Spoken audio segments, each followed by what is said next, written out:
murakoze.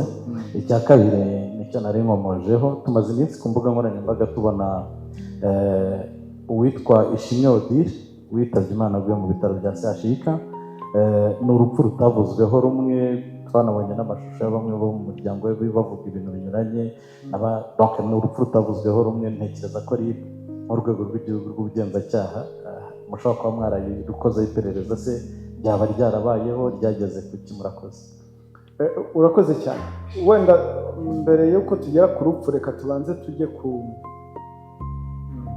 ikibazo cyatangiye. Ubundi uyu tariki ya 19 z'ukwezi kwa gatatu, RIB ya Nyarugenge yakiriye ikirego giturutse kuri uwo mwana w'umukobwa w'imyaka 29 yaregaga umuforomo ko hari ibikorwa amukorera bifitanye isano n'imibonano mpuzabitsina. Iperereza ryarakozwe, uwo muforomo arafatwa, arafungwa, ndetse dosiye irakorwa ijya mu ubushinjacyaha nabwo buyiregera urukiko. Ni tariki 19 z'ukwa gatatu. Hanyuma tariki 16 z'ukwa kane Mata, uyu mwana w'umukobwa Odile yitabye Imana azize uburwayi yari amazemo igihe, kuko yari arwariye muri ICU, hahandi bita ku ndembe. Urumva ICU umuntu aba ageze muri critical condition, aba ageze mu bihe biremereye. Aho rero yaje gupfa bishingiye kuri iyo ndwara yari arwaye ifitanye isano no guhumeka. Ntabwo wenda turi bujye muri detaye ku impamvu z'ubuzima bwite bw'umuntu. Hanyuma nyuma y'urupfu, umuryango we hari ibyo waje kuvuga ko utishimiye, bimwe bicisha ku mbuga nkoranyambaga. Ubu ngubu rero hari iperereza riri gukorwa kuri ibyo birego umuryango we wagiye utanga, bavuga ibitaragenze neza mu bitaro aho yavurirwaga, n'ibindi byose bumva bo batishimiye. Ubu nibyo biri gukorwaho iperereza. Tukaba dusaba niba hari n'undi nawe waba ufite amakuru kuri ibyo ngibyo, yakwegera urwego rw'ubugenzacyaha akayatanga, kugira ngo ukuri kugaragare kuri ibyo ngibyo. Ngira ngo nicyo twavuga. Gusa ikindi twasaba, iyo ibintu byaje gutyo byikubise mu itangazamakuru gutyo, ngira ngo statement igomba kwizerwa y'ubugenzacyaha. Ibyo birakorwaho iperereza. Dusabe n'abantu ko bataza kuyobya iperereza, kuriyobya, cyangwa ufite amakuru yatanga, ariko kugenda kwa kundi mukoresheje ya terme ngo umuntu yitereka akavuga speculation y'ibyo ngo yumvise nawe agashyiramo umunyu bitewe n'amarangamutima. Rwose tubigabanye. Statement y'ukuri ni iyi ngiyi, biri gukorwaho iperereza. Ibirego bariya umuryango wa Odile uri kuvuga biri gukorwaho iperereza kugira ngo ukuri kwabyo kugaragare, kumenyekane. Kandi icyo twabibutsa, nta muntu uri hejuru y'amategeko. Uwo muforomo mwafashe akanafungwa, ibya byaha bikoraga Odile arwaye cyangwa yari atarajya kwa muganga? Donc waduhaye details kuri icyo cyaha. Yari ari kwa muganga. Urumva umuforomo umwe ari muri ICU, undi ari kwa muganga. Wenda sinjya kuvuga ibyo umuforomo yireguye, kuko ibyo ni iby'urukiko. Urukiko nirwo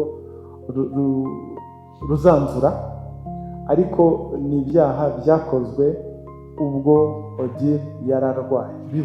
Bikekwa ko byakozwe, ni ibyaha bikekwa ko byakozwe igihe Odile yari arwaye, ari mu bitaro muri ICU, hamwe bita ku ndembe.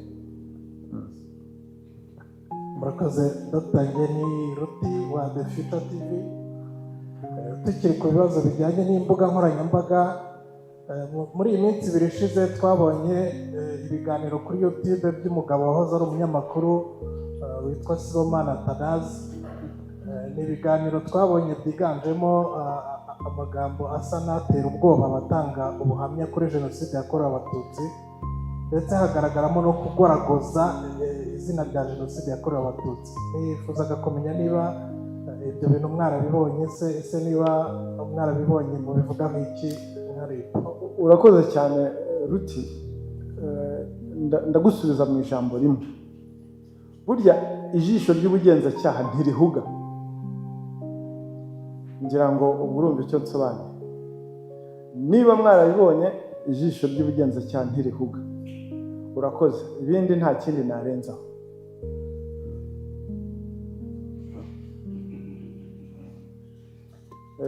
Twanzure?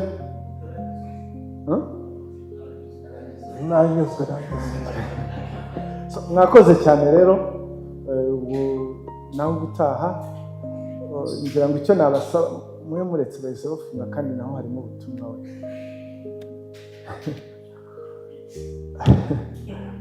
Icyo nabasaba, ubu butumwa urumva buba buri mu ngingo zitandukanye.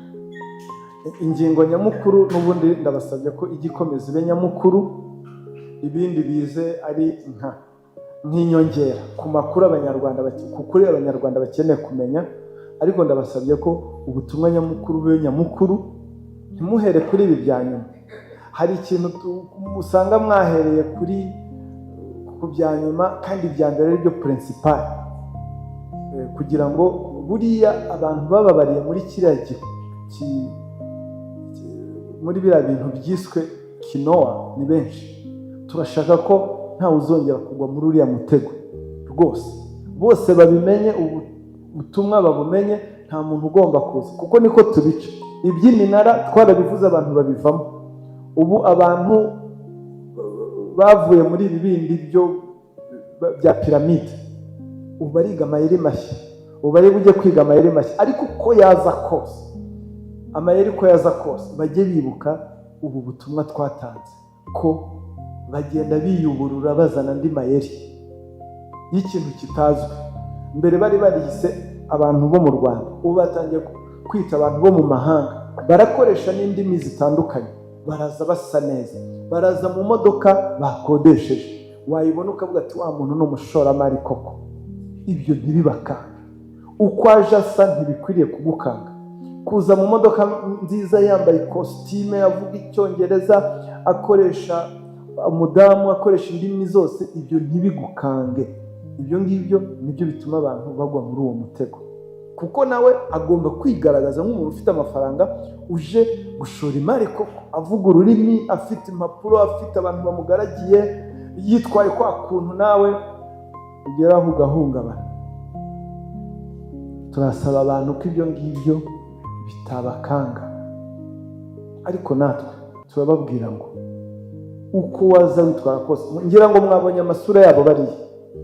Reba bariya abantu yambaye koko, yafunze tayi, yagukanga. Ubaye uri umuntu ukangika, tugira amakenga.